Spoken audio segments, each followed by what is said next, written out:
The Turnpike Sports Book Report is brought to you by BorgataSports.com. Your favorite casino is now your favorite sportsbook. Available anywhere in New Jersey, BorgataSports.com. Sign up at BorgataSports.com using our promo code PIKE, that's P-I-K-E. Make your first wager of $20 or more and you'll get $100 in free bets. That's $100 in free bets when your first wager on Borgata Sports is $20 or more. Get into the action with BorgataSports.com. Must be 21 years or older and in New Jersey to place a bet. Terms and conditions apply. Gambling problem? Call 1-800-GAMBLER. And welcome to this week's edition of the Turnpike Sports Book Report, where we talk about the state and national sports betting reports. We talk about some deals, launches, legislative updates, pretty much any type of business activity regarding the sports betting and gaming industry in the country as well as internationally at times. Please keep the press releases coming in to us at info@turnpikesportsradio.com. If you're following along on the television side of the show, you'll see even more news stories that we talk about here in the show as well as other ones we don't hit scrolling along the bottom, and there will be a print version of the Turnpike Sports Book Report up on the Turnpike Sports Radio blog after the show publishes, turnpikesportsradio.com. Click on the blog button and you'll see a full version in print of the Turnpike Sports Book Report. We're going to start off this week with a report from Fanduel. Yes. Big news from Fanduel. Well, it's annual report time for a lot of companies, and Fanduel has released their annual report. I should say Flutter Entertainment has released their annual report, and according to this annual report, FanDuel has now become the very first online operator to post a profit.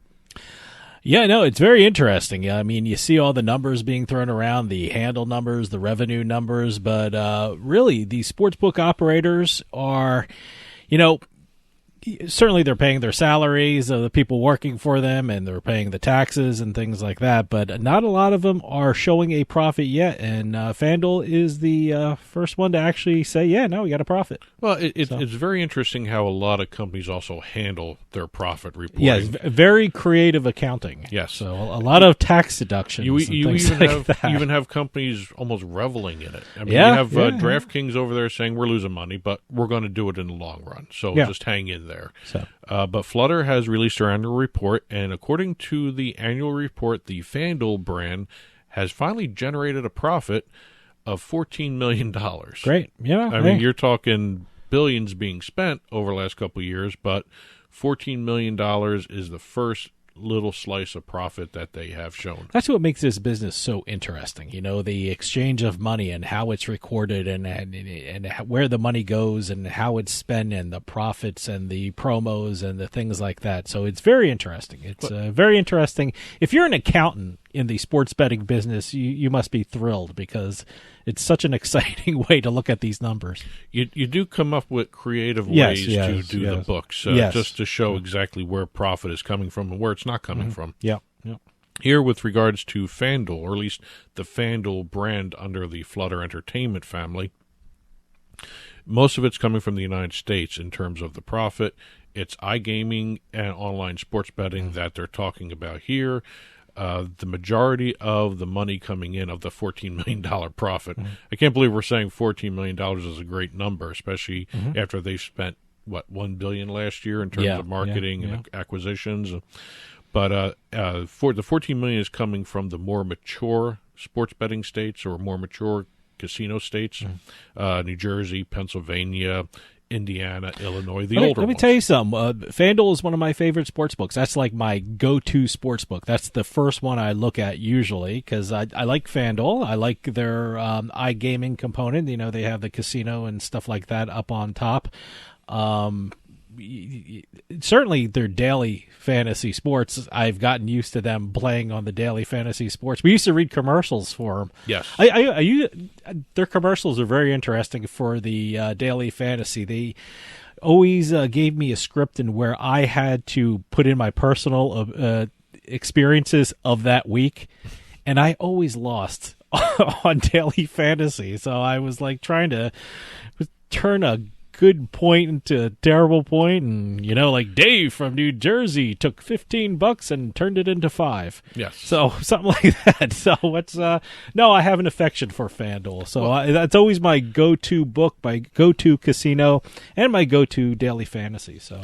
Well, with regards to fantasy, the way to spin it was, I picked this wide receiver and he had 45 points in that one game, for fantasy points in that one game. I know. That was they gave me a script. I love the script. I had a portion to like introducing the product, underneath the deal, and in between they always say, Dave, put your personal experience of the weekend. And I was like, oh, boy, you really want this? Well, Fanduel is, according to Flutter, Fanduel is, actually, the iGaming, let's do the breakdown. Fanduel Sportsbook operates in 14 states. Mm-hmm. Fanduel Casino operates in 5 states. Oh, okay. Which where the iGaming brands of Fanduel operate in 5 states. And it's kind of interesting in terms of the overall brands that they do include here. It's Fanduel. Yeah. TVG, which is the horse racing, love greyhound TVG. racing, Fox Bet, okay, Poker Stars US, yep, and Stardust Casino, which also, I think on the platform it used to be Betfair, now it's Stardust. Yeah. By the way, the Stardust is advertising a lot in New Jersey. They're really advertising, the golden age of gambling, and they're showing the old pictures of Las Vegas and things like that. That's how they're promoting it in New Jersey, the golden age of gambling. Well, according to the annual report, in the fourth quarter of 2021, Fanduel brands are 31% of the market. That's huge. Yeah. I mean, that's huge. Considering in New Jersey, anyway, there's like about 25 online sports books. There's 23, 24. 24 or something like that, yeah. So, Colorado still has the most, of about 25, 26. Yeah. So, what percentage are they? Overall. This overall? Is online gaming, iGaming, and it's online huge sports betting, 31%. Wow, that's huge considering how many there are out there. Yeah. That's just the fourth quarter. And also for the fourth quarter alone, online sports betting. According to their annual report, I'm going by their numbers, 40% market share for their online sports betting. See, that's enormous. I didn't know they were that big. I know they were great because I use them all the time, but I didn't know they were that big. Well, in terms of like market size, when you go state by state, like New York, market share is huge for them. I didn't know they were that big. They are them. FanDuel, DraftKings, and BetMGM make about 90% of that New York market. Wow. Caesars is there too, but they're dropping out because they stopped their advertising. New York, I always hear about Caesars. I mean, they're just I've seen Caesars. You won't hear too much anymore. I've seen Caesars commercials this morning. So they're all over the place marketing wise. Anyway, I guess they're going to curb that a little bit. They announced they're going to pull that back. They hit their goal.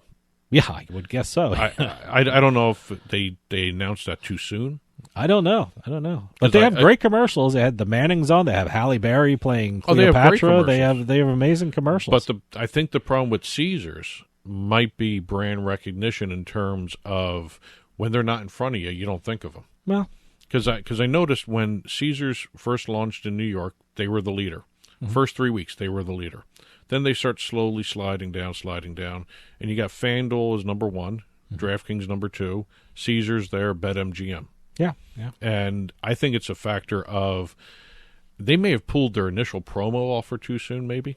I have no idea. Because they were the $3,000 risk-free bet. They're smarter than we are, so God knows they so. Whatever they did.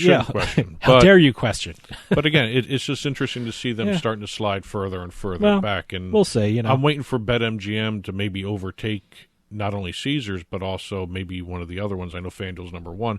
What if BetMGM jumps up into number 2 at some point? I know is I have a bunch of them on my phone right now. So taking up a lot of memory. They're taking up a lot of memory on my phone. But I think that's all I use my phone for. I don't even think I barely use my it for apps. a phone. Yeah, the least thing I use on my phone is my phone. Yeah. So So hey, why not? Most of the time, I'm doing work on my phone on documents as well as doing Skype stuff, and the phone is secondary to the phone. Yeah, and that's kind of funny. Let's move on from the profit report from FanDuel to a little bit of March Madness. And March Madness has become more than just the brackets and the betting handle. Okay. It's a time when a lot of these companies bring out some of their big promos or big products. Oh, okay. In addition to like the BetMGM, that free bracket challenge that they run every year. I did. I'm a part of that now. I know So, a lot. I have to check it. I don't know how I'm doing, but I have to check it. I think Bally's launched a bracket challenge as well. Oh, did they? Which Okay. was really cool. Okay. But it's also a time for expanded coverage. And given the fact that a lot of the sports books are getting more and more into content, it was interesting to see DraftKings partner up again with VSiN. Okay. They expanded almost to 24/7 in terms of bracket coverage on the DraftKings YouTube channel, VSiN, and a couple other areas for content. VSiN is so much fun to listen to, especially during the games, because they're watching the games because they're reacting to the games, and they have some great personalities on VSiN. So I really enjoy watching them. I just wanted and listening to them. I listen to really them on wish iHeart. I'm going to have to go back and look. Yep. I want to see their reactions to that first upset. Oh, Kentucky.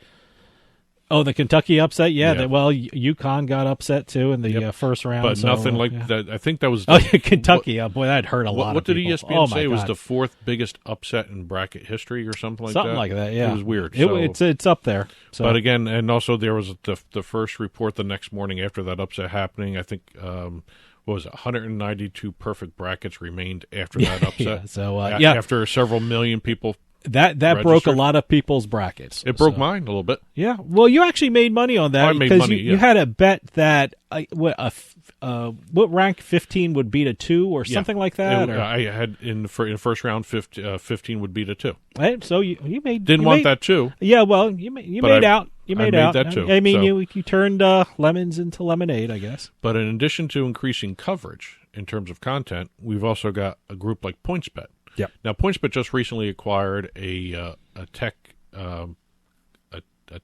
technology called, I want to get it right, Odds Factory. Okay. It's a proprietary technology where it allows them to create live data feeds. You know when you're looking at a game and you see suspended? Yeah. They have the technology now to avoid doing that. The latency issues are starting to go by the wayside for PointsBet. And let me tell you something. The technology in this industry is amazing. It keeps getting better and better, especially with in-play betting. They're getting the data to a lot of people a lot quicker, which is great for betting. And, I'm just so impressed the development of the technology in this business. It's great. Well, PointsBet has been leading the industry in terms of the live same-game parlays features that they have, where you won't see suspensions of odds during games, where you can actually do almost immediate live same-game parlay. And what they've done, this is the first time they're using it for March Madness. They've been testing all this stuff out. They did it during the NFL playoffs. They did it during a couple of golf tournaments where they had the non-suspension of odds and numbers coming into data. No latency issues, or almost no latency issues. So they've incorporated that into their betting features, betting options for the micro markets during the March Madness brackets this year. Okay. And it'll be kind of interesting to see how the technology handles it, because there's so much going on. Oh, yeah. The bracket, absolutely. what was it, something like 200 games or something? And a lot. yeah, So, a lot. And it's just crazy, where I remember when the industry first started, the big discussion was how are we going to handle the latency issues between the actual sporting events and the plays to getting the odds up onto the sports books. Well, they're doing it. I mean, the technology is just amazing right now. And again, it's a technology like this that can actually be used outside of the sports betting industry. The sports betting industry in the United States alone has been great for leaps in technology in terms of data transmission, data interpretation, interpolation, and it's just going to be kind of interesting to see where some of these tech companies go, because they're really tech companies. These books are tech companies, and it's kind of fun to watch some of these new products as they go along here. Moving over to some numbers, we're in what's called a lull for sports betting. Really? I would think this is like a great time for sports betting. Well, I can't you believe have New January- Jersey's numbers. I mean, if this is what you're going to go into, I'm going to talk about it. Are you yes. I can't believe New Jersey fell under $1 billion in handle for the first time in what, like 5 months? 5 straight months of $1 or more billion. They drop under the $1 billion in Super Bowl month. Well, again, Really? this is not But, February was not Super Bowl month. I know you told me a lot of states had their handles drop oh yeah. in February, which is shocking to me. I mean, as it's far as absolutely unbelievable. As far as I've seen in all the reports, only one state has shown a record handle, and that's Louisiana. Which is amazing. It's a brand new market, Sure. especially in terms of mobile betting. Mobile betting's only really 1 full month into this February. They launched at the end of January. Well, they also had an LSU quarterback in the Super Bowl, And an LSU receiver. and an LSU receiver. So I wonder how much that drove the market there. Well, in terms of the Super Bowl market, I think Mattress Mac had a lot to do with that. Yeah, right. He drove over from Texas. He drove. Yeah. Well, he drove over from Texas, Yeah. and he had to place a bet in Louisiana. I think it was like $4.5 million. I think it was like one of the biggest online bets ever, if not the biggest. Yeah. So I think it was a record. I don't know. But according to the report, the February total handle, retail and online, was 238,413,000. This is Louisiana. This right? is a total handle record, retail and online together. Okay. First full month for online wagering in the state, $211 million, give or take. Okay. Again, first full month. Again, all other states were showing decreases. You had New Jersey, like you said, went down and did not pass the 1 billion mark. Here, let me read off some of the downs here. New Jersey, down almost 27%. Okay. New York, down about 10%. And now this is all February, right? This is all February. Okay. Iowa, down almost 30% from January. Oregon, down about 10%. Maryland, down 21.5%. Tennessee, almost 20%. Wow. Everybody went down except Louisiana. And Louisiana is kind of an interesting state because not every parish or county, as we outsiders would call them, they're Outsiders. Okay, but that's I an know interesting you way say to phrase parishes, that, you're yes. thinking churches, but these are counties. These are counties Or townships. Not all counties or parishes in Louisiana. You can't bet in every county. No, Some there's counties like they're 9 illegal. counties. There are 9 counties that don't allow sports betting. Yeah. So it's a very interesting state. So. Well, they broke a record, huh? And they broke their record. They broke their record. Yes. Their record. But again, Louisiana was interesting from the very beginning because of the way those parishes operate. Mm-hmm. If you were a geotechnology company, geofencing, that's a test of your skills. Yeah. To actually see how good your tech is. If you can't go from parish to like parish. what we were talking about, the tech in this industry is absolutely amazing, and to see the evolution of the technology. I mean, I remember starting online casinos and online poker in New Jersey in 2013. The geolocation was terrible. I mean, I can play in one room of my house, but I can't play in the other room because they thought the other room was too close to Pennsylvania, and it was just a mess. Well, this is now 2 topics. We just talked about the tech. Yeah, no, it's tech. It's doing great. Well, we'll see exactly what happens in March because basically this is the breather month between the Super Bowl. Okay. February is the breather month between Super Bowl and March Madness. I know you don't want to say it that way because the Super Bowl was a February 13th. It was halfway through so February. It was halfway through February. There's no reason why there should Most be a people lull in February, but apparently there's a lull in a bunch of months in February. Well, most people still do their Super Bowl betting in January. Oh, okay. And it's just the way it is. Although January had some great playoff games. Yes. Actually, some of the best I've ever seen. Yeah, I mean, it was a better game than the Super Bowl. So, well, let's go from some of the numbers here to a job offering. I don't think we've ever talked job offerings. No. Get your resumes ready. Yeah, we'll actually have to do an employment segment somewhere. Yeah, right. Casino employment. Job openings. Yeah. The NFL. Given the fact that they've gone all in on gambling, it's about time they've done this. Mm-hmm. They are now looking, they've begun a job search or a search for a vice president, general manager of sports betting for the league. Well, this came up on a couple of interviews I did. I mean, I interviewed the vice president of gaming for PGA. I interviewed the vice president of gaming for NASCAR, and I asked them both, is this going to be a trend? Are other sports going to be putting these executives in charge of sports betting. I mean, MLB, NFL. I think you're going to see this in all the leagues. You have to just to keep it organized, just to keep it running properly. Well, the NFL is looking for, and I'm going to read the job description. Yeah, right. With see what they wrote there. The ideal candidate works collaboratively, which means you work with you play well with others. Yep. Builds consensus while anticipating future dependencies. Possesses strong interpersonal leadership qualities, and has a deep understanding of both the sports betting and the general sports business landscapes. Okay, so I guess you just send your resumes to the NFL office in New York, right? Basically. So if anyone's interested out there to be the what's the actual title? Do they give a title that you? Yes, they are searching for a vice president, general manager of sports betting. There you go. If you want to do that, send your resumes to the NFL office in New York. Basically, they want a guy who understands the actual betting industry, but also knows how to make the deals to make the betting industry. Can you apply through LinkedIn or something like that? I'm sure it's on there. I'm sure it's on there. What's it? You Indeed, or is that one of those probably things? Flooded with those things. Okay, all right. And also, they're looking for computer programmers. Okay, that can combine expert level skills with forward design thinking, which means they want to create their own data so they can license it and sell it. They want their own game. Yes, yep. Yes, and digital gaming experiences is everybody's.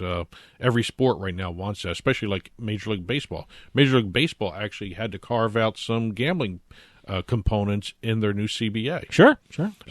What was it? One was a hotline for betting related threats against players and their families. Okay, and there was one. The league is forbidden to sell or license the biometric data of their players or any of the medical information of their data of their players. The league or the teams. Oh yeah, the league or the teams. Yeah, and what was the last one? Brand ambassadorships. Oh yeah. They can go and look for brand the active players can look for brand ambassadorships from sportsbook operators. And that's taking a nod from the NHL. The NHL allows active players to go get brand sponsorships. Well, it makes sense. Technically, it's not in their CBA, but it wasn't. It was and it wasn't. It was one of those things.